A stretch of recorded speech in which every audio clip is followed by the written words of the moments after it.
할렐루야, 할렐루야. 금요 성령 집회 나오신 여러분 환영합니다.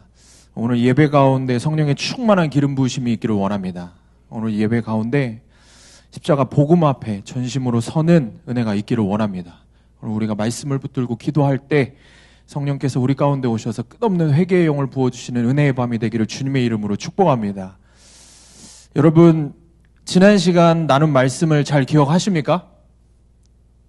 여러분, 지난 시간 말씀, 어떤 말씀을 전했는지 우리가 나눴는지 잘 기억하시죠? 아멘, 아멘, 할렐루야, 할렐루야. 너무 감사합니다. 네.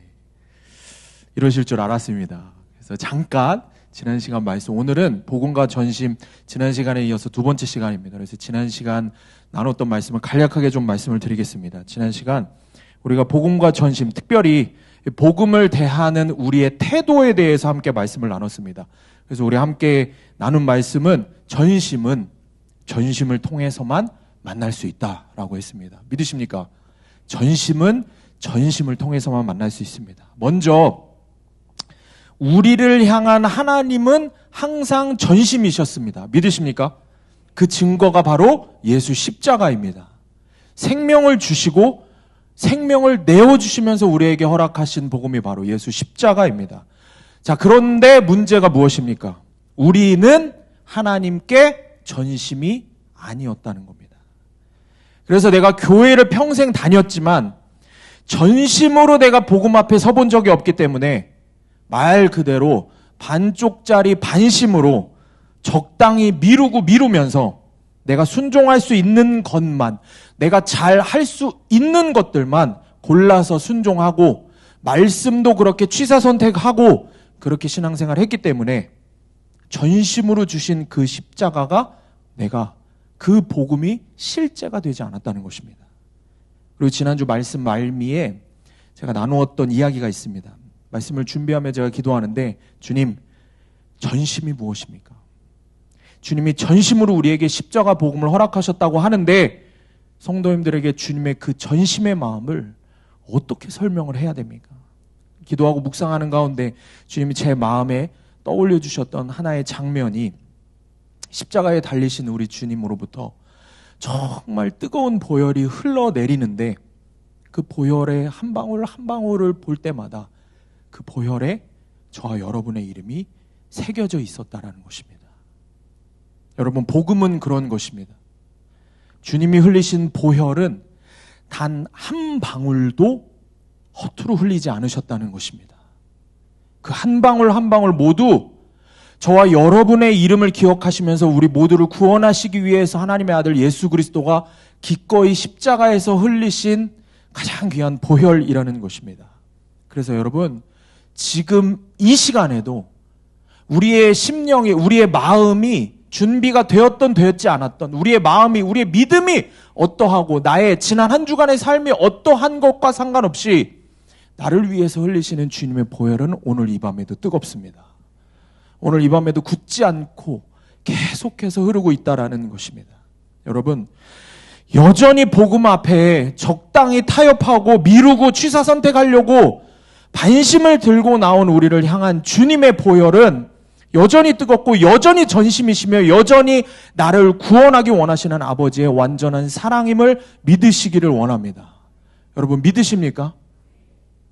그런데 우리의 모습을 계속해서 돌아보면은 어떻습니까? 제가 지난주 이야기한 그 농부의 페니실린 이야기 기억하십니까? 페니실린 항생제 이야기. 전염병에 걸린 농부가 선교사님으로부터 그 귀한 페니실린 항생제를 공짜로 받아서 생명을 이제 구할 수가 있게 되었는데 어떻게 했습니까? 거저 받았다고 쓸모없는 것 취급을 해서 땅바닥에 그냥 버린 겁니다. 그 어리석은 농부의 그런 모습 때문에 그 가족은 다 죽을 수밖에 없는 겁니다. 여러분, 그 모습이 우리에게 있다는 것입니다. 우리는 예수 십자가 복음을 싸구려 취급하면서 전심으로 대하지 않았다는 것입니다. 이렇게 이야기하면 우리 마음에 또 이런 생각이 드는 거예요. 아니요, 목사님, 아니요.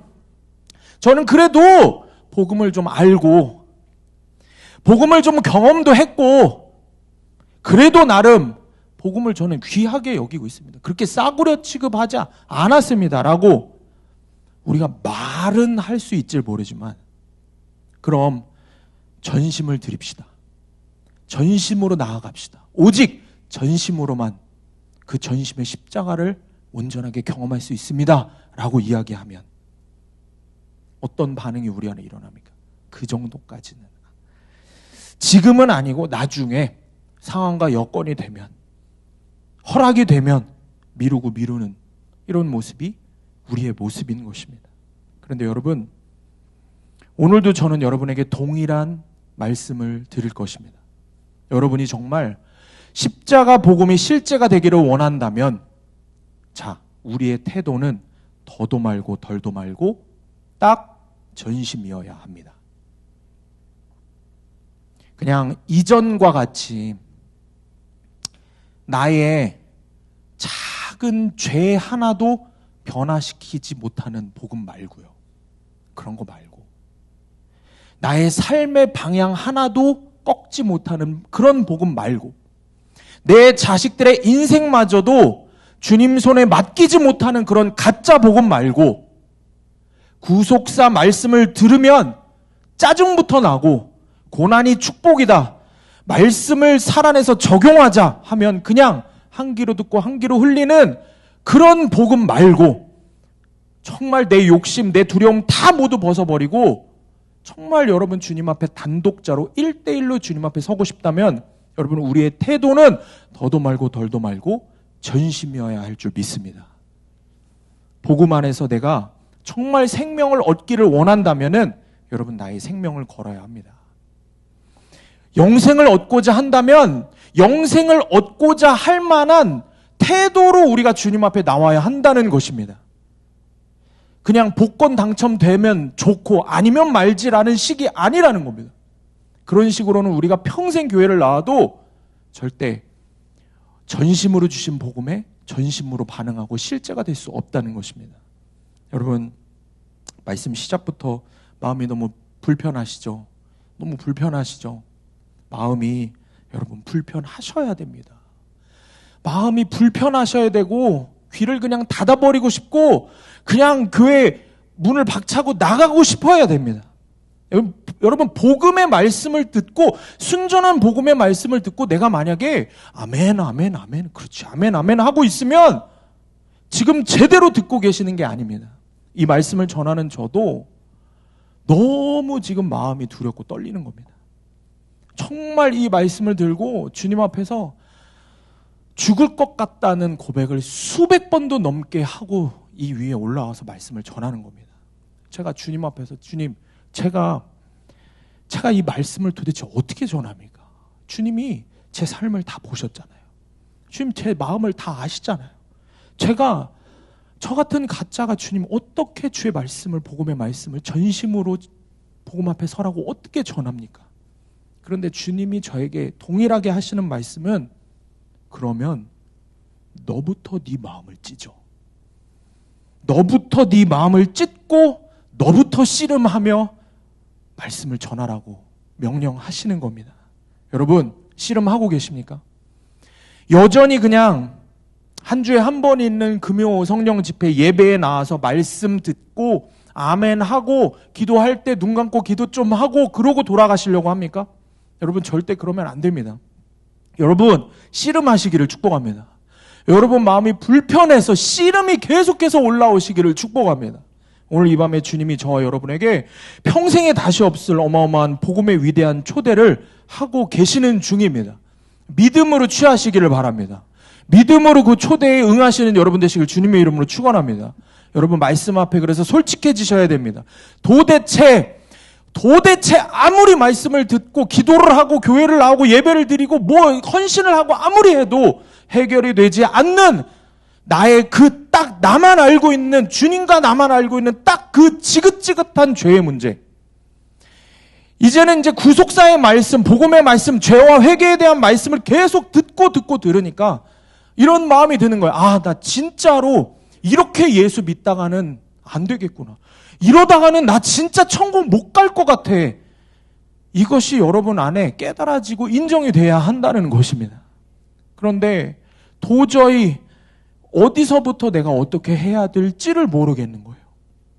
도대체 나의 이 심령은 도대체 언제부터 이렇게 딱딱하게 굳어버렸는지, 왜 이렇게 마음을 그냥 깨부수고 나도 그냥 좀 뭐 학생 청년들 간증하는 것처럼 다른 누구처럼 암흑의 권사님 집사님처럼 나도 좀 다른 사람들 신경 안 쓰고 그냥 내 마음을 깨부수고 주님 앞에, 예수님 앞에 1대1로 서서 주님 앞에서 내 죄의 옷을 그냥 홀딱 다 벗어버리고 내 상한 심령을 다 주님 앞에 내려놓고 주님 앞에 울면서 주님 나 좀 고쳐주세요. 나 좀 고쳐주세요. 나 좀 어찌할 수 없어. 나 좀 변화시켜주세요.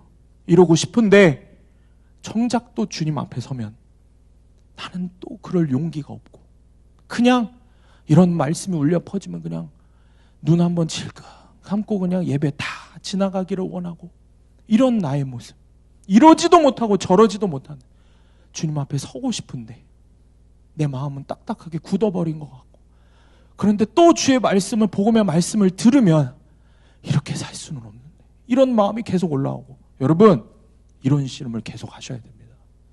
여러분 이 씨름을 멈추시면 안 됩니다. 이 씨름이 여러분에게 계속되기를 주님의 이름으로 축원합니다. 이런 씨름을 하고 이런 상한 심령을 갖고 이런 두렵고 떨리는 마음으로 벌벌 떨고 있는 자들에게 오늘 이 밤에 성령께서 오셔서 그 사람의 마음을 만지실 줄 믿습니다. 그래서 제가 오늘 몇 가지 이야기들을 좀 드릴 거예요. 여러 가지 사람들의, 복음의 증인들의 이야기를 좀 드릴 겁니다. 이 이야기를 들으면서 내가 정말 복음 앞에 전심으로 설 마음이 있는지, 내가 정말 그런 갈급함이 있는지, 목마름이 있는지 나의 마음을 점검해 보시기를 주님의 이름으로 축원합니다. 성령의 은혜가 지금부터 여러분 심령 가운데 부어주시기를 주님의 이름으로 축원합니다. 아멘. 첫 번째로 복음을 복음답게 취급해야 합니다. 복음을 복음답게 취급해야 됩니다. 올 한 해 우리가 이제 금요성령 집회 시간에 나누는 이 복음을 영화롭게 하라 이 시리즈는 사실은 이 목사님도 말씀하셨지만 순회선교단의 복음학교라는 곳에서 나누는 복음의 말씀들입니다. 여러분 이 복음학교가 어떤 곳이냐? 하나님께서 이 복음학교라는 곳을 통해서 완전히 식어버린 이 한국교회의 복음에 대한 불씨를 다시 붙여가셨습니다. 한 20여 년 동안에 수많은 한국교회의 평신도뿐만이 아니라 목회자들까지, 목회자를 위한 복음학교도 있습니다. 목회자들까지 이 복음학교를 통해서 다시 복음 앞에 서게 하시는 귀한 통로가 된 게 이 복음학교입니다. 우리가 잘 아는 우리 교회도 오셨었던 유기성 목사님이 심호하셨던 선한목자교회에도 교회가 가장 어려웠던 시기에 교회 전체를, 교인 전체를 위한 복음학교를 순회선교단의 말씀을 드려서 그렇게 진행을 하셨다고 합니다. 그리고 그때를 기점으로 교회가 다시 회복되고 부흥이 되는 놀라운 은혜를 누리셨다고 이야기를 합니다. 그런데 우리 수암교회를 사랑하시는 하나님께서 이 복음학교의 총체적인 복음의 말씀을 1년 동안 금요성령 집회를 통해서 여러분 각 사람에게 말씀하시기를 원한다는 것입니다. 그래서 저희 목회자들이 올 한 해 여러분에게 이 총체적인 복음의 말씀을 전할 겁니다. 그리고 정기적으로 지금도 복음학교가 정기적으로 이루어지는데 그 복음학교에서 복음학교를 인도하고 계시는 그 순회 선교사님들이 저에게 오셔서 직접 복음의 말씀을 전해주시게 됩니다. 다음 주 금요성령 집회도 첫 번째로 장흥국 선교사님 오셔서 복음학교의 내용들 그것을 그대로 여러분들에게 전해주십니다. 여러분 꼭 참석하시길 바랍니다. 여러분 한국에 수많은 교회들이 있지만 그 중에 하나님께서 우리 교회를 또한 특별히 더 사랑하셔서 귀한 선물을 허락하신 것이라고 믿고 여러분 믿음으로 이 은혜를 취하는 여러분 되시기를 축복합니다. 자, 그러면 이렇게 하나님께서 허락하신 귀한 시간, 귀한 복음 앞에서 우리가 어떤 마음으로 이 복음 앞에 서야 하는가, 한 신혼부부의 이야기를 좀 들려드리겠습니다. 한 신혼부부가 결혼식을 마치고 나서 신혼여행을 갔는데 어디로 갔냐면 신혼여행을 복음학교로 갔습니다.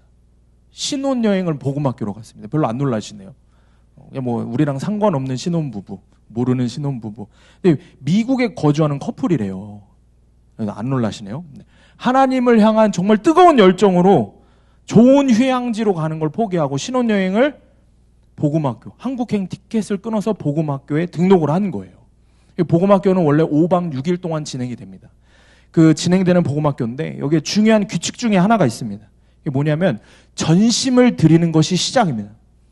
결론난 마음으로 복음학교에 들어가는 겁니다.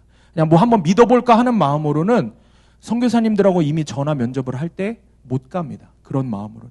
정말 전심을 드리겠다는 마음으로 복음학교로 가는 겁니다. 근데 가장 중요한 게 주님과의 약속이기 때문에 그쪽에서의 이야기하는 규칙을 잘 지켜야 됩니다. 특별히 시간을 엄수해야 됩니다. 하나님과의 약속이기 때문이에요. 그래서 이 신혼부부가 월요일 아침 9시까지 이제 입소를 해야 되는데 미국에서 오는 이 부부가 이제 월요일 새벽 비행기로, 그러니까 거의 주일 밤이에요. 자정이 넘어서 한국에 도착하는 일정이었답니다. 그런데 비행기가 연착이 돼서 딜레이가 돼서 시간이 밀린 거예요. 그래도 이제 한국에 아침에 이제 새벽에 일찍 도착을 해서 부랴부랴 이제 막 택시를 타고 복음학교에 이제 도착을 했습니다.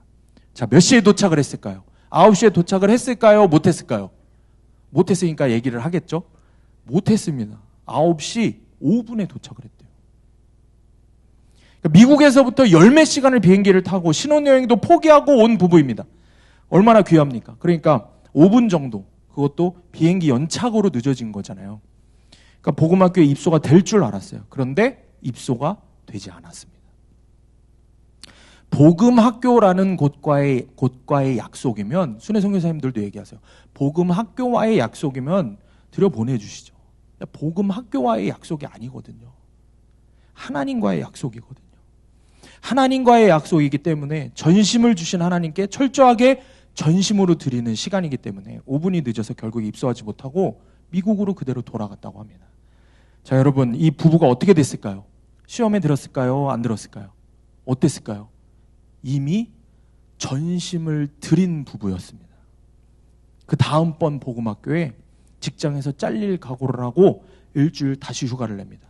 그리고 그때는 전날 저녁에 한참 미리 와서 복음학교 앞에 숙소를 잡아서 자고 다음날 아침 일찍 입소를 했다고 합니다. 그리고 그 부부가 복음 앞에 전심으로 서는 은혜를 누렸다고 합니다. 여러분 어떠십니까?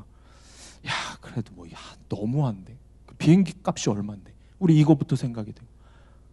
우리 뭐부터 생각이 되는 겁니까? 계산기부터 올라오는 거예요. 계산기부터. 어떻게 그래요? 너무한 거 아니야? 아니, 무슨 그 사람들이 뭐 그렇게 대단하다고. 이런 계산부터 올라오는 게 우리 모습입니다. 그래도 너무한다. 너무 꽉 막혔다. 여러분, 이것이 전심입니다. 전심은 전심을 통해서만 만날 수 있습니다. 믿음으로 아멘하는 여러분 되시길 축복합니다. 아멘.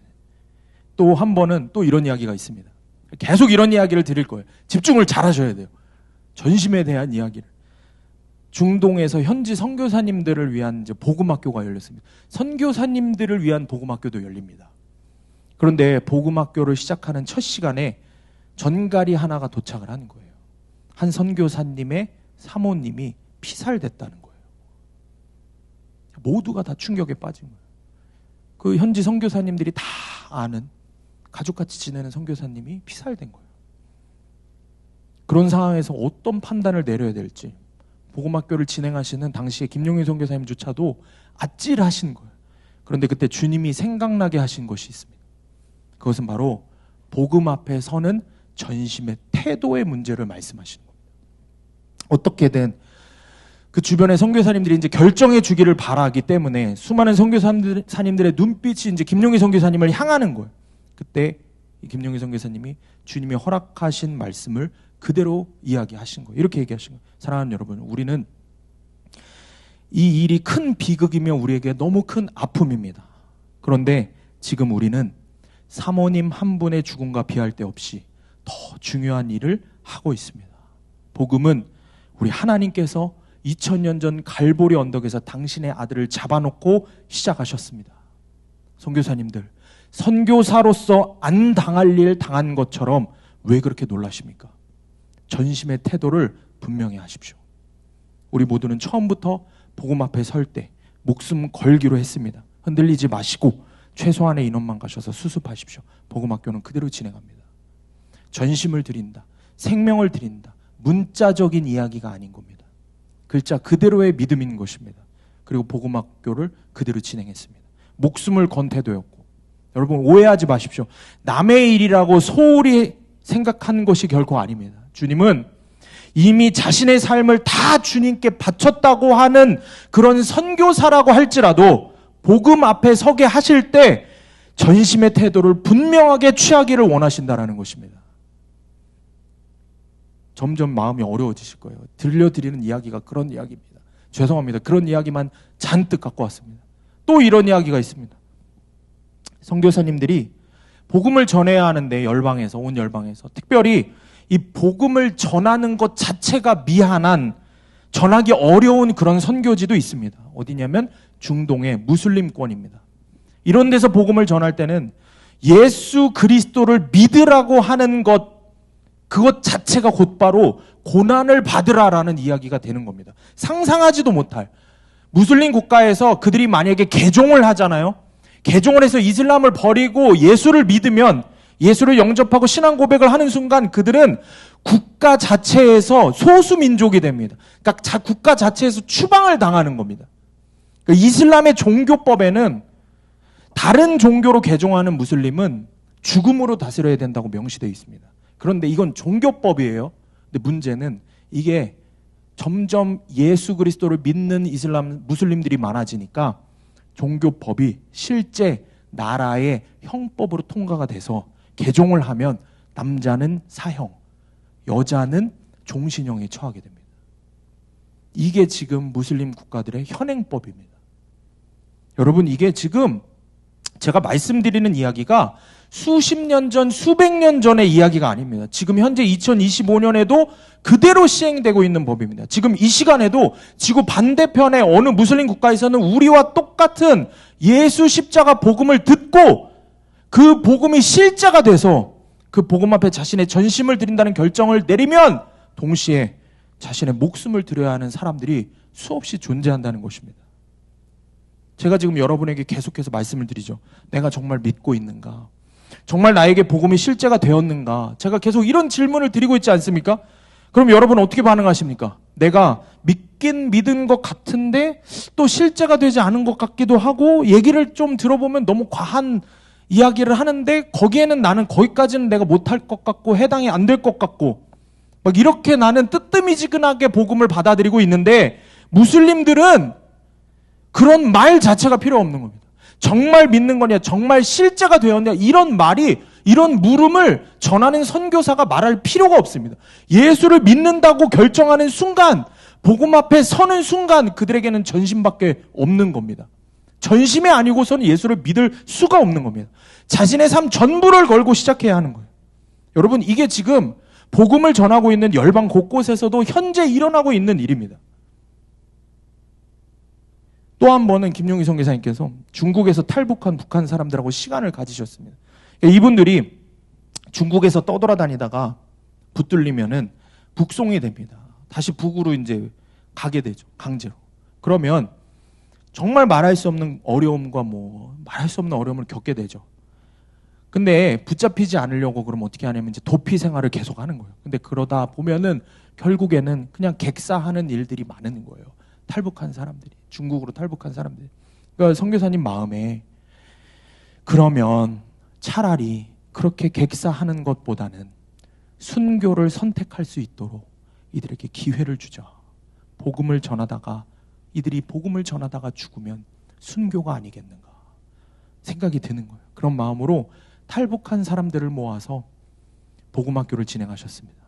비밀스러운 집회를 통해서 중국 국경 지역에서 복음을 전했고, 마지막에 이제 파송을 하는 날 선교사님이 한 사람 한 사람을 안아주시면서 파송 기도를 하셨습니다. 선교사님 말씀이 이런 말씀이에요. 이쯤 되면 이건 그냥 멋들어지게 그냥 복음을 영화롭게 하라, 전심이다 하면서 복음 예수 하면서 은혜 받는 그런 멋들어진 집회 한번 하고 은혜 받고 이런 이야기로 끝낼 수가 없는 겁니다. 이때 복음에 대한 이 탈북한 사람들의 태도는, 그리고 전하는 김용희 선교사님의 태도는 말 그대로 목숨을 건 거였습니다. 그러니까 그 파송하는데 그 현장이 울음바다가 되는 거예요. 그러니까 한 탈북자가 김용희 선교사님에게 이렇게 이야기를 하는 거예요. 선교사님, 됐어요. 이제 됐어요. 이제 우리 죽을 수 있습니다. 이 십자가 복음이면 이 복음 전하다 기꺼이 죽을 수 있습니다. 이 이야기를 북한에서 탈북한, 언제 죽을지 모르는 그 사람들이 그렇게 고백을 하는 거예요. 왜? 예수 십자가 복음을 만났다는 이유 하나로. 우리가 열심히 쉽게 들을 수 있는 수백 번 수천 번 들었던 그 예수 십자가 복음을 똑같이 들었는데 그들은 생명을 걸겠다고 이야기를 하는 겁니다. 그래서 처음에 선교사님이 이들이 너무 안타까운 거예요. 이들의 삶 자체가 얼마나 처량하고 불쌍해요. 안타까워서 울었답니다. 그런데 선교사님이 울다 보니까 가만히 생각을 해보니까 정말 김용희 선교사님 당신이 그들에게 전한 복음이 그 복음이 정말 사실이라면 실제라면 이들은 결코 불행자가 아니고 행복자라는 것입니다. 오히려 선교사님 마음에 배부른 한국교회의 영혼들이 걱정스럽고 안타까워서 그 자리에서 눈물이 나기 시작했다고 이야기하십니다. 그래서 선교사님이 이 탈북자들과 이야기를 하셨답니다. 약속을 하셨답니다. 당신들은 탈북자로 이제 복음을 전하며 살다가 주님 앞에 설 텐데 나는 당신들이 그렇게 가기 원하는 한국의 서울로 돌아갑니다. 그런데 한 가지 내가 분명히 약속하겠습니다. 나도 탈남자로 복음만 전하며 살겠습니다. 나도 당신들처럼 지금 서울로 가도 집도 없고 자식들은 전부 선교사로 흩어져 있습니다. 그러니 당신은 탈북자로 목숨을 걸고 복음을 전하고 나는 탈남자로 목숨 걸고 복음을 전하겠습니다. 우리 복음의 증인으로 살다가 부끄러움 없이 주님 앞에서 만납시다. 이렇게 고백을 하는 겁니다. 사랑하는 여러분, 여러분의 마음을 점검해 보시기를 바랍니다. 지금까지 이야기를 들으시면서 여러분 마음에 혹시 이런 마음이 생기시지 않습니까? 너무 먼 당신의 이야기, 가깝고 싶지만 너무 먼 당신의 이야기. 그런 사람들은 나하고는 상황과 환경도 다른데 자꾸 나하고 전혀 상관없는 사람들의 이야기를 왜 하는지 여러분 이런 생각이 들으십니까? 여러분 복음을 복음답게 취급하시길 바랍니다. 복음은 하나님께서 그분 자신의 전심을 쏟아주신 사건입니다. 하나님 당신의 하나밖에 없는 아들을 내주셨고 아들 예수님은 그의 생명을 내주셨고 초대교회부터 정말 복음 앞에 선 사람들 모두는 이 복음 앞에 목숨을 걸었습니다. 12제자 중에 순교하지 않은 자가 없습니다. 여러분 기억하십시오. 전심은 전심을 통해서만 만날 수 있습니다. 여러분 지금 이게 누가 하는 말씀입니까? 제가 하는 이야기입니까? 아니요. 주님이 지금 수많은 복음의 증인들의 이야기를 통해서 지금 저와 여러분에게 하시는 말씀입니다. 전심은 전심을 통해서만 만날 수 있다. 우리에게 분명하게 말씀하고 계십니다. 이 말씀을 주님의 이 마음을 깨닫는 여러분 되시길 주님의 이름으로 축원합니다. WEC, WEC이라고 하는 선교단체가 있습니다. 세계적인 선교단체입니다. 이 선교회의 창시자가 유명한 선교사님입니다. 시티스터드라고 하는 유명한 선교사님입니다. 이분은 말 그대로 100년에 한 번 나올까 말까 한 엄친아였습니다. 한번 들어보세요. 이 사람이 어떤 사람인지. 일단 영국의 귀족 부자의 아들로 태어났습니다. 그리고 당시에 크라켓이라고 하는 이런 스포츠가 있는데 그 스포츠의 대표팀 주장으로 실력과 인기를 한 몸에 받았던 스포츠 스타였습니다. 그런데 그뿐만 아니에요. 영국 최고의 대학 중에 하나인 케임브리지 대학의 학생이기도 했습니다. 말 그대로 이 시티스터드는 돈도 가졌고 명예도 가졌고 재능도 충만해서 모든 사람들의 부러움을 한 몸에 받았습니다. 그런데 그게 끝이 아니에요. 모태신앙이었습니다. 신앙까지 있는 거예요. 정말 말 그대로 남부러울 거 하나 없는 사람입니다. 근데 그랬던 그가 무식한, 무학의, 배우지도 못한 복음의 전도자라고 하는 D.L. 무디의 집회에 참석했다가 도전을 받게 된 겁니다. 전형적인 그냥 무늬만 크리스찬의 모태신앙이었던 그가 복음의 정면으로 충돌한 겁니다. 그리고 그가 사명을 받고 케임브리지 7인이라고 하는 유명한 선교사로 헌신한 유명한 젊은이들이 있는데 그 중에 한 명으로 중국으로 건너갑니다. 그래서 허드슨 테일러 들어보셨죠? 허드슨 테일러라고 하는 유명한 선교사님과 함께 중국 복음화를 위해서 힘썼습니다. 이 시티스터드는 원래 엄청난 부를 상속받을 부자였습니다. 근데 편하게 살 수 있었는데 그걸 다 버렸습니다. 그가 만난 예수 그리스도 십자가 복음은 그를 변화시키기에 충분했기 때문입니다. 그래서 그 유산을 다 포기하고 중국 내지로 들어가서 목숨을 걸고 복음을 전했습니다. 빈곤과 고생에 시달렸습니다. 근데 그게 끝이 아니에요. 중국 사역을 그렇게 오랫동안 하다가 건강이 악화돼서 영국으로 다시 귀국을 했습니다. 귀국을 해서 이제 좀 편하게 좀 살면 되는데 다시 이 늙은 C.T. 스터드 선교사가 아프리카로 떠납니다. 아프리카 선교사로. 왜냐하면 그가 우연히 읽게 된 글귀 하나 때문입니다. 이런 글을 봤습니다. 그가 식인종에게도 선교사가 필요하다. 이 글귀 하나를 보고 주님 부르심에 응답해서 중앙아프리카의 수많은 사람들에게 예수를 전해줄 사람이 없다는 걸 충격을 받고 아내의 만류에도 불구하고 무려 50세의 나이에 아프리카로 다시 떠납니다. 심지어 그때 떠날 때는 선교 후원자도 없었습니다.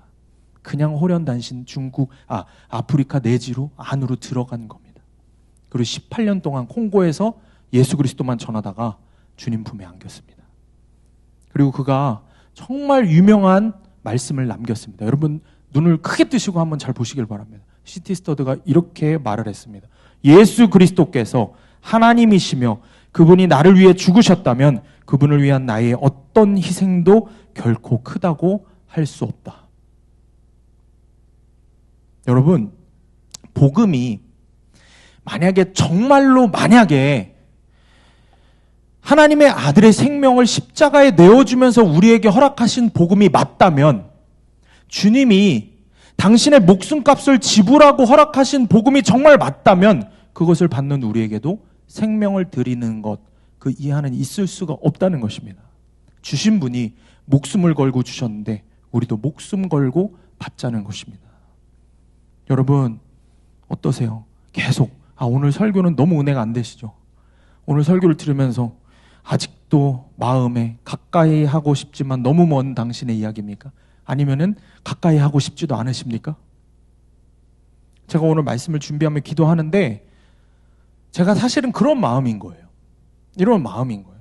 지금까지 이야기들 이제 여러 이야기들 했습니다. 신혼부부 이야기들, 선교사님, 사모님의 피살된 이야기, 무슬림에서 개종한 사람들 이야기, 탈북자 이야기, C.T. 스터드 이야기, 이 모든 이야기들이 정말 귀한 이야기는 맞잖아요. 그죠? 너무 귀한 이야기는 맞는데 주님, 제가 이 이야기들을 성도님들한테 전할 때 이 이야기들이 그냥 위인전기, 신앙전기에 나올 만한 감동적인 예화로 끝나면 어떡합니까? 나하고는 전혀 상관없는 이야기가 되면 어떡합니까? 그거는 그런 특별한 사람들, 특별한 부르심을 받은 특별한 사람들에게만 해당되는 이야기라고 치부해버리면 주님 어떡합니까? 근데 주님이 C.T. 스터드 선교사님의 말씀을 계속 곱씹어 묵상하게 하셨습니다. 여러분 그 말씀, C.T. 스터드 선교사님 말씀 우리가 다 같이 한번 큰 소리로 읽어보겠습니다. 큰 소리로 읽어보겠습니다. 시작. 예수 그리스도께서 하나님이시며 그분이 우리를 위해 죽으셨다면 그분을 위한 우리의 어떤 희생도 결코 크다고 할 수 없다. 여러분 잘 보세요. 뭐 이상하지 않으세요? 뭐가 달라지지 않았습니까? C.T. 스터드 선교사님이 하신 말씀에서 제가 뭘 하나 바꿨습니다. 틀린 그림 찾기 한번 해보세요. 그것이 뭐가 바뀌었을까요? 뭐가 바뀌었을까요? 뭔지 아시겠습니까? 우리가 아니라 나입니다. 선교사님은 나라고 하셨습니다. 예수 그리스도께서 하나님이시며 그분이 우리가 아니라 나를 위해서 죽으신 겁니다. 지금까지 제가 이야기한 예화들의 그 대단한 믿음의 사람들만을 위해서, 그런 특별한 사람들을 위해서만 주님이 죽으신 게 아닙니다. 바로 지금도 여전히 지긋지긋하게 이 복음의 말씀 앞에서도 나만 생각하며 혹시라도 복음 앞에 전심으로 선다고 아멘 해버리면은 내 삶을 주님이 다 달라고 하실까봐, 내 물질 달라고 하실까봐, 내 건강 뺏어가실까봐, 내 가정, 내 자녀, 내 모든 걸 주님이 달라고 하실까봐 두려워서 벌벌벌벌 떠는 그런 나를 위해서 하나님의 아들이 죽으신 겁니다. 그런 나를 위해서 죽으신 겁니다. 여러분 결코 남의 이야기가 아닙니다. 나를 위한 십자가 복음입니다. 나를 위한 십자가 복음인 것입니다. 나를 위한 생명인 겁니다. 지금까지 이야기에 나왔던 수많은 복음의 증인들이 그랬습니다. 그들에게 바로 이 십자가 복음이 실제가 되고 전심을 드리고 생명을 드릴 수 있었던 이유는 오직 단 하나밖에 없는 거예요. 예수 그리스도께서 하나님이시며 그분이 다른 누구도 아니고 나 같은 자를 위해서 죽으셨다는 것이 실제가 됐기 때문에 그분을 위한 나의 희생은 그 어떤 것도 아깝지 않다라고 고백하며 자신의 생명을 드린 겁니다.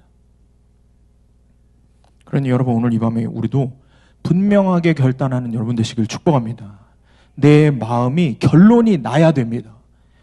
예수 그리스도께서 하나님이시며 그분이 나를 위해 죽으셨다면 그분을 위한 나의 어떤 희생도 결코 크다고 할 수 없습니다. 아멘이십니까? 아멘이십니까? 아멘이십니까? 여러분, 걱정하지 마세요. 여러분, 두려워하지 마세요. 주님이 생각을 해보세요. 전심으로 우리에게 당신의 모든 것 주실 때 가장 좋은 것으로 주신 게 복음인 것입니다. 그렇다면 우리도 누가 보든 말든 세상이 뭐라고 하든 말든 내 마음에서 걱정과 근심이 뭐 떠오르고 뭐 나오고 뭐라고 하든 말든 여러분, 말씀이 그렇게 얘기하셔서 내가 그게 마음이 뜨거워지고 찔리고 아멘이 되면 아멘 한 대로 나아가시면 되는 겁니다. 믿음으로 이 말씀을 취하시기를 축복합니다. 복음 앞에 전심으로 서는 저와 여러분이 되길 주님의 이름으로 축원합니다. 두 번째로, 총체적인 복음을 듣는 우리가 종합 검진의 시간이 돼야 됩니다. 자, 우리가 앞으로 금요성령 집회 복음을 영화롭게 하라 이 시리즈를 통해서 우리가 무엇을 듣냐, 어떤 복음을 듣냐 잘 기억하셔야 돼요. 총체적 복음을 듣습니다. 총체적 복음을 듣게 되는 겁니다. 자, 그러면 총체적 복음이 뭘까요? 이게 뭔 말일까요? 지금까지 복음이 정말 우리에게 실제가 되지 못했던 장애가 어쩌면은 우리가 복음을 조각난 복음으로 대해왔기 때문에 그럴 수 있습니다. 그러니까 우리는 복음에 대해 다 안다고 생각을 합니다. 뭐 그렇죠. 여러분 벌써 뭐 대부분 신앙생활 뭐 얼마나 오래 하셨는데 복음을 모르시겠습니까? 다 아실 수 있어요. 근데 문제는 뭐냐? 그 복음이 총체적 복음이 아니라 조각난 복음일 수 있다는 것입니다. 그래서 문제가 생기는 겁니다. 다시 말해서 지금까지 우리가 필요한 복음만 골라서 들은 겁니다. 전도용 복음, 치유용 복음, 가족 회복용 복음, 자녀 성공용 복음, 세상에서 사업 잘 되는 복음, 성경 구절도 내 마음대로 나 자신에게 필요한 이야기, 필요한 주제에 따라 복음을 편리한 대로 그때그때 조각내서 내가 써먹었다는 겁니다. 그래서 우리는 지금까지 총체적인 복음이 아니라 조각난 복음만 손에 쥐고 있었던 것입니다. 이런 거예요, 여러분. 얼마 전에 한 성도님께서 그 몇천 개의 조각으로 된 퍼즐로 된 예수님의 성화를 이렇게 정성스럽게 이렇게 맞춰서 선물을 해주신 적이 있습니다. 정말 귀한 선물이에요. 여러분 그런 퍼즐 보신 적 있죠? 이렇게 맞춰갖고 그림을 만드는 거. 예수님 그림뿐만 아니라 뭐 유명한 뭐 유적지의 사진들 뭐 이런 거 1000개다, 2000개다, 3000개다 막 뭐 몇 개까지 있는지 모르겠습니다. 그런 것들을 이렇게 막 나눠져 있어서 그걸 퍼즐로 맞춰서 액자로 이렇게 걸어놓고 하지 않습니까? 우리에게 복음이 그런 모양일 수 있다는 것입니다. 여러분 그런 퍼즐 한 조각만 보고는 어떤 그림인지 알 수 있습니까? 한 조각만 보면은 어떤 그림인지 알 수 없어요. 그러면은 나 그거 내가 그거 언제 다 맞춰 하면서 귀찮아하면서 또 몇 개의 퍼즐 조각 정도는 그냥 버리고 그냥 적당히 그냥 내가 맞추고 싶은 부분만 맞춰서 취사 선택해서 맞추면은 여러분 그 그림이 완성됩니까? 그 그림을 걸어놓을 수 있습니까? 그 1000개 중에 하나만 빠져도 걸어놓기 쉽지 않습니다. 걸어놓고 싶지 않은 거예요. 다시 사서 다시 맞추면 맞췄지. 쓸모가 없는 겁니다. 힘들고 어려워도 작은 조각 하나라도 빠짐없이 퍼즐을 다 맞춰서 알맞게 끼워 넣어야 그 그림에 의미가 있고 걸어놓을 수 있는 겁니다. 가치가 있는 겁니다. 여러분 복음도 마찬가지입니다. 복음을 우리에게 주시고자 했던 하나님의 의도가 무엇이겠습니까? 어떤 의도로 그 복음을 주셨겠습니까? 지금 우리처럼 적당히 몇 개의 조각난 복음만 내게 필요하고 내가 믿고 싶고 내가 순종하고 싶은 조각난 복음을 맞추는 거를 그렇게 복음 앞에 서기를 주님이 원하셨겠습니까? 그런 마음으로 주님이 생명을 다해 우리에게 복음을 주셨겠습니까? 그런 복음은 조각난 복음은 아무런 가치가 없습니다.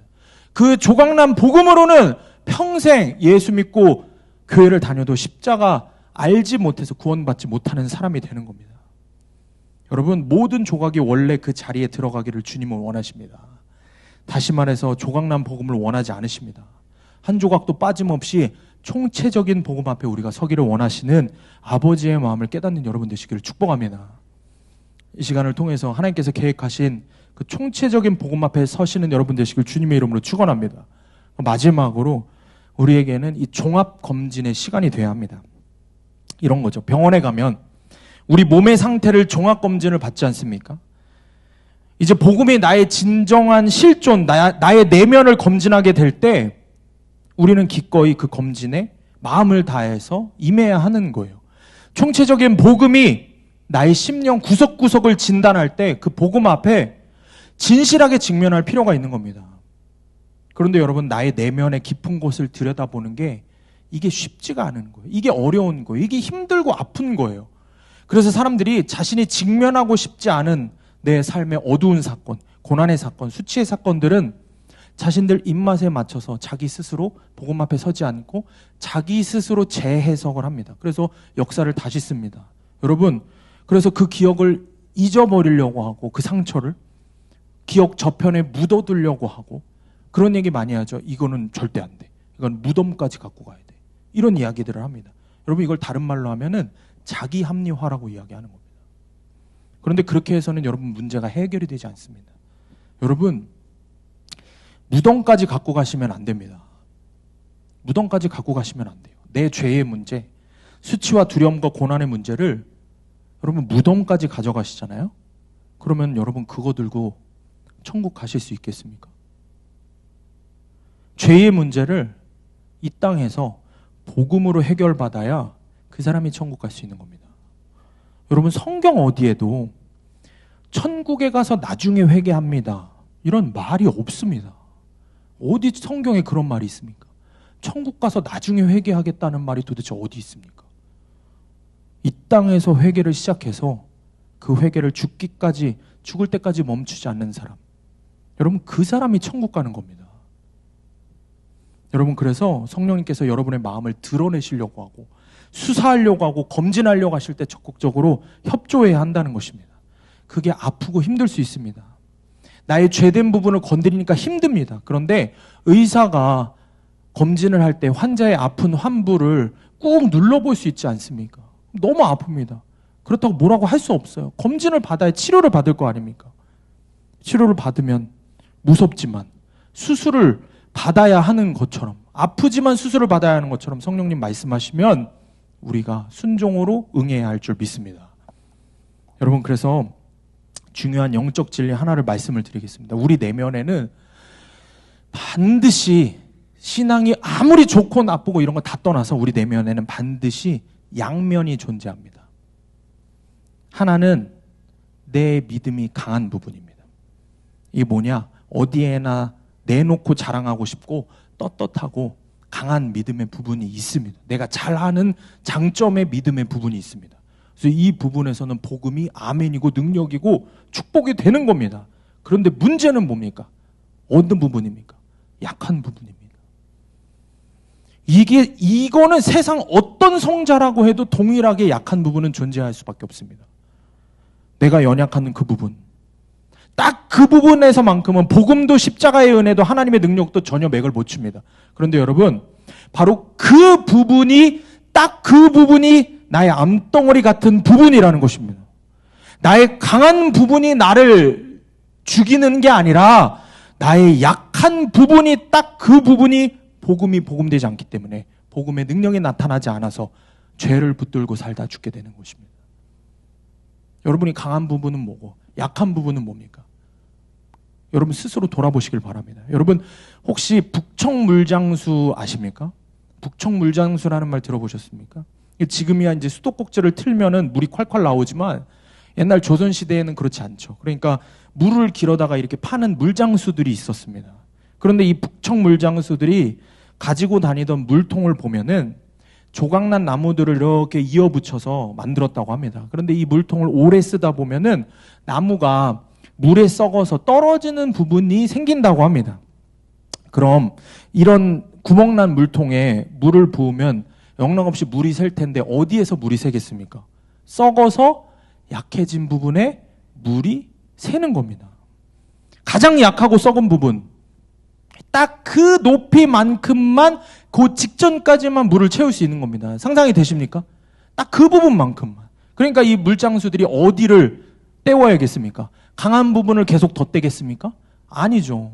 약한 부분, 썩은 부분을 계속 떼우는 겁니다. 어디에만 집중을 하는 겁니까? 약한 부분에만 집중을 하는 겁니다.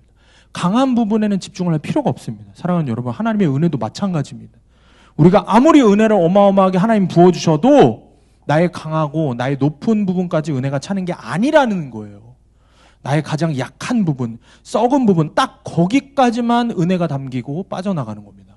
이게 문제인 겁니다. 그러니까 건드리기만 하면 악하고 소리 나고 건드려질까 두려워서 벌벌 떨며 조마조마한 딱 그 부분, 하나님만 알고 나만 아는 부분, 하나님도 모를 거야 하는 그 부분, 절대 건드리면 안 된다는 그 부분을 딱 도려내고 치료를 해야 한다는 것입니다.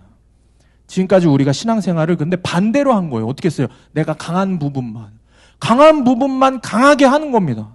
그게 장점이라고. 그러니까 어떻게 합니까? 나는 전도파야, 나는 기도파야, 나는 헌신파야, 나는 말씀파야. 이렇게 자기가 좋아하는 부분, 자신이 강한 부분만 열심히 하나님 앞에서 사용하는 겁니다. 근데 그런 모습은 결코 나를 변화시키는 복음이 아니라는 것입니다. 그런 조각난 복음, 조각난 취사선택하는 믿음을 갖고는 평생 예수를 제대로 믿는 게 아닌 겁니다. 여러분, 복음이 되려면 내가 믿음을 써보지 못한 영역, 나의 가장 연약한 영역, 거기에 복음을 대입시켜야 됩니다. 여러분의 상처받은 부분, 연약한 부분, 수치스러운 부분을 성령님 앞에 내놓는 여러분 되시길 주님의 이름으로 축원합니다. 성령께서 그 부분을 딱 치유하시고 회복시키고 강하게 하셔서 복음이 복음되게, 복음이 실제가 되게 이루어 가실 겁니다. 내가 주님 앞에 나와서 뭘 하는 게 아니에요. 내가 갑자기 뭐 집 팔고 땅 팔고 뭘 하는 게 아닙니다.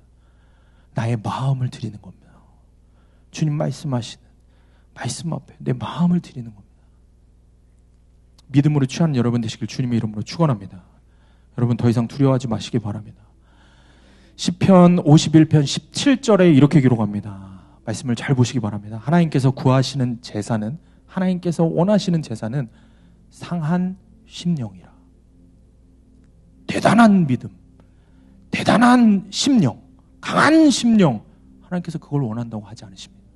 하나님께서 원하시는 것은 상한 심령, 다 찢어져서 걸레같이 너덜너덜해진 내 마음. 주님이 원하시는 건 그겁니다.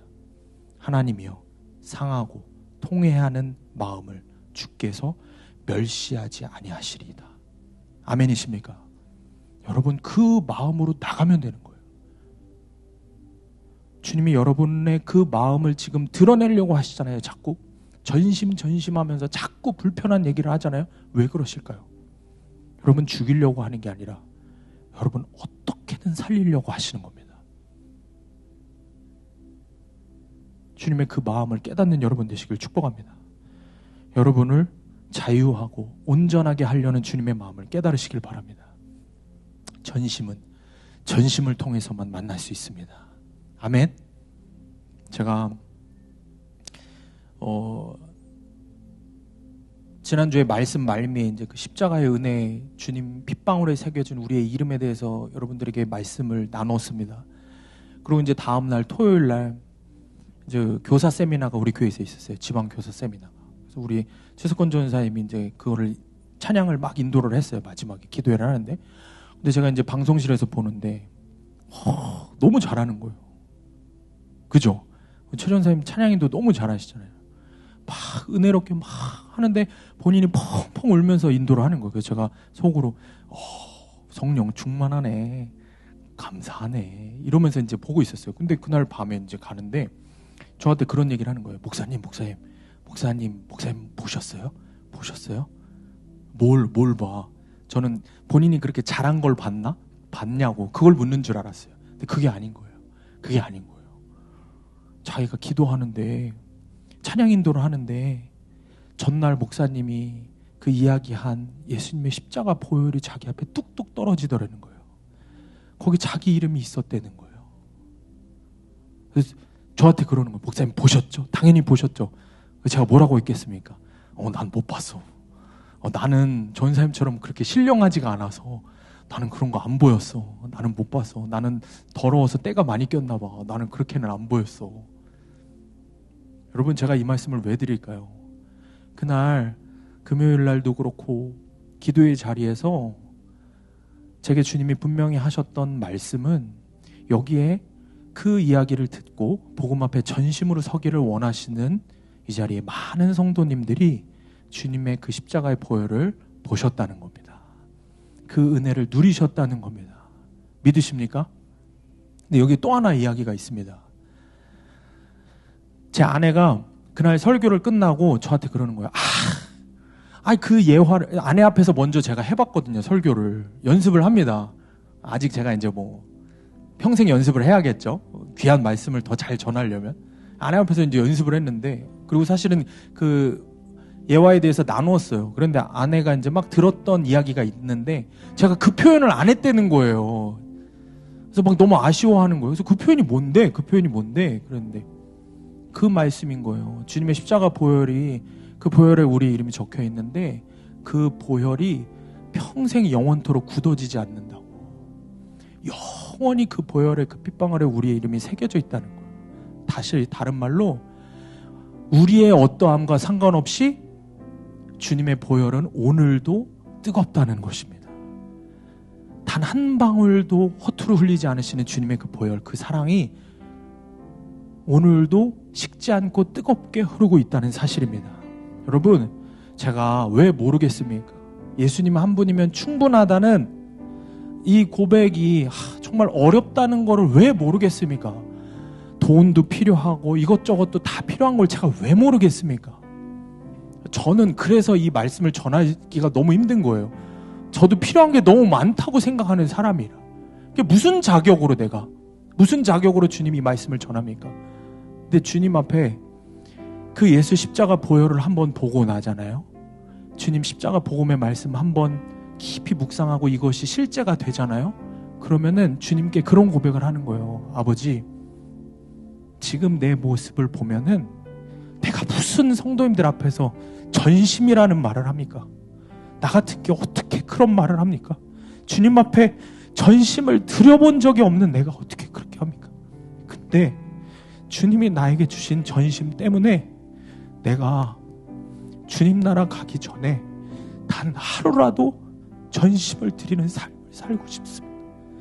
단 한 번이라도 도저히 할 수 없는 생명을 드리는 순종을 주님 한 번이라도 해보고 싶습니다.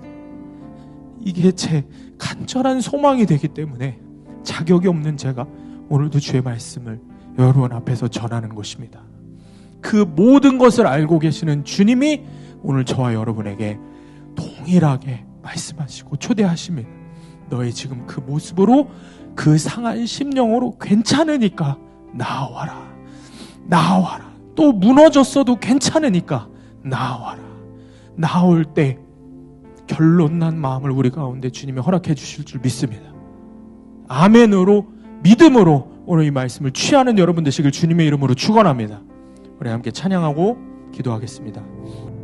이 시간 함께 기도합니다. 나의 상한 심령을 주님 그대로 주님께 내어드리게 하여 주시옵소서. 아멘. 이 시간 붙들고 기도할 말씀은 시편의 51편 17절입니다. 하나님께서 구하시는 제사는 상한 심령이라. 하나님께서 구하시는 제사는 우리의 상한 심령이라. 하나님이여, 상하고 통회하는 마음을 주께서 멸시하지 아니하시리이다. 주님, 지금 이 모습 이대로 주님 앞에 나아가기를 원합니다. 아멘. 오늘도 주님은 자격이 없는 나에게, 아무리 생각해도 도저히 자격이 없는 나에게 주님은 오늘도 전심이십니다. 아멘. 오늘도 생명을 다해 주님 나에게 찾아와 주십니다. 주님, 그런데 주님의 그 십자가 사랑을 머리로는 알겠는데 주님, 여전히 제 마음이 두렵습니다. 제 마음이 그것을 인정하지 않으려고 합니다. 그런데 성령께서 지금 제 마음을 두드리십니다. 제 마음을 수사하시고 검진하려고 하십니다. 주님, 제 상처받고 연약하고 죄로 가득 찬 이 심령을 그대로 드러내게 하여 주시옵소서. 아멘. 제 마음의 문을 열게 하여 주시옵소서. 아멘. 상하고 동해하는 이 마음을 주께서 결코 멸시하지 않으시겠다고 약속하십니다.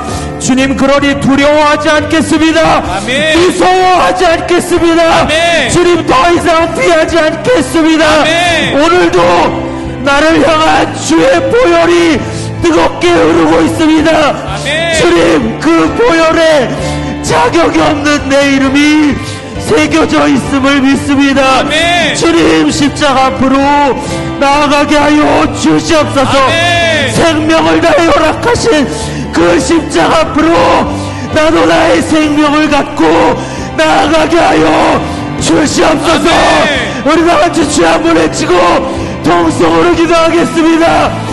주여, 주님은 나의 곳에, 주님은 나의 손, 나의 힘이 되신 여호와, 주님은 나의 주님은 나의 요새, 주여 나의 불쌍히 여겨주시옵소서. 나의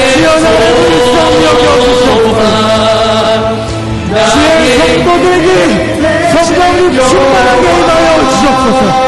충만하게 임하셔서 예수 그리스도의 십자가 보혈을 허락하여 주시옵소서.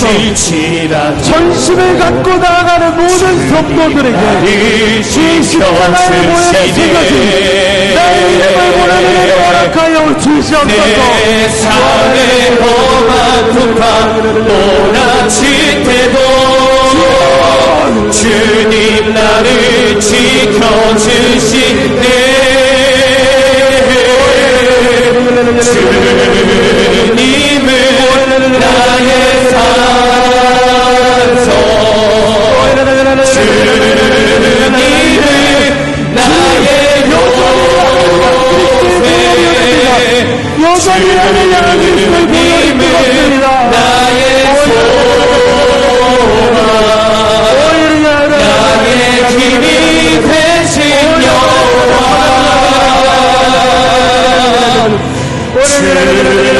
주님은 나의 산소, 주님은 나의 요새, 주님은 나의 소망, 나의 힘이 되신 여호와.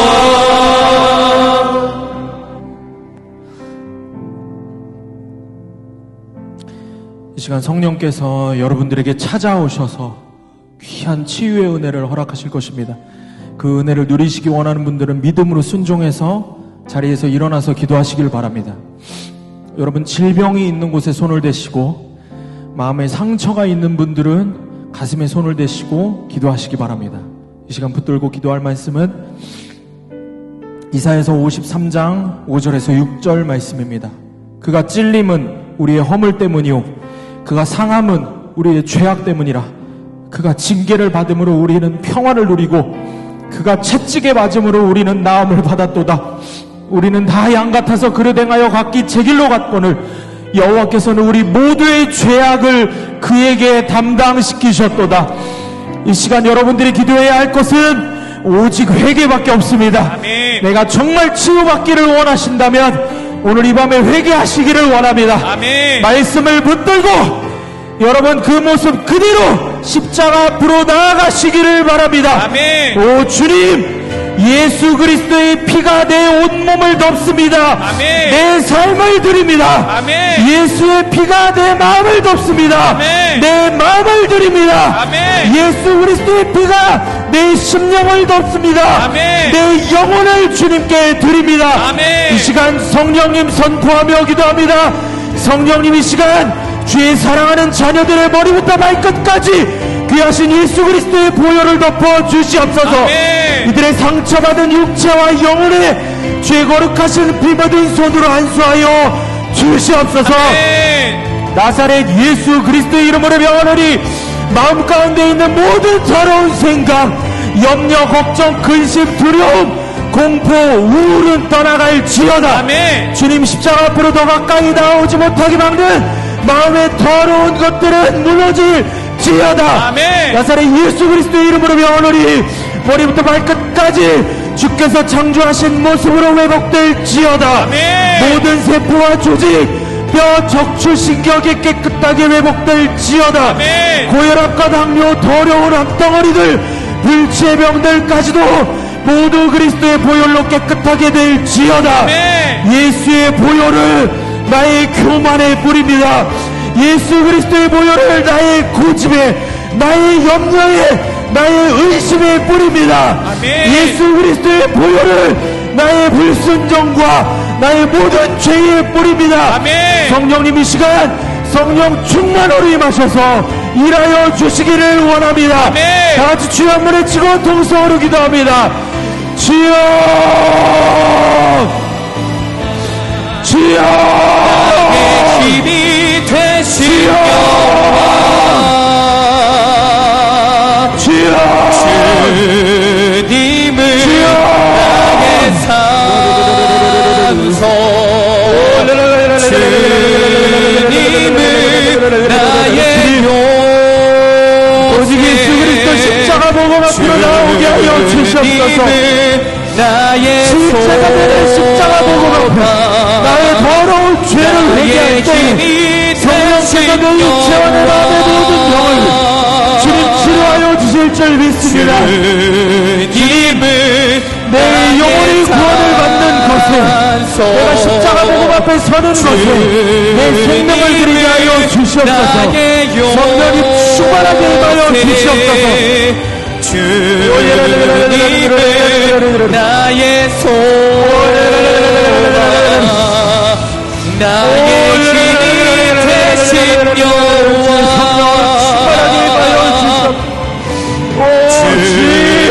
주님을 나의 산소,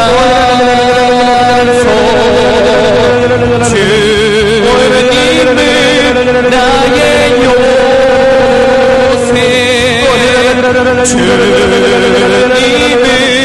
나의 소망, 이름으로 말씀을 취하게 하여 나의 힘이 되신 여호와, 주의 성령이 마음을 열어주시옵소서. 나의 속에 자복하는 심령을 허락하여 주시옵소서.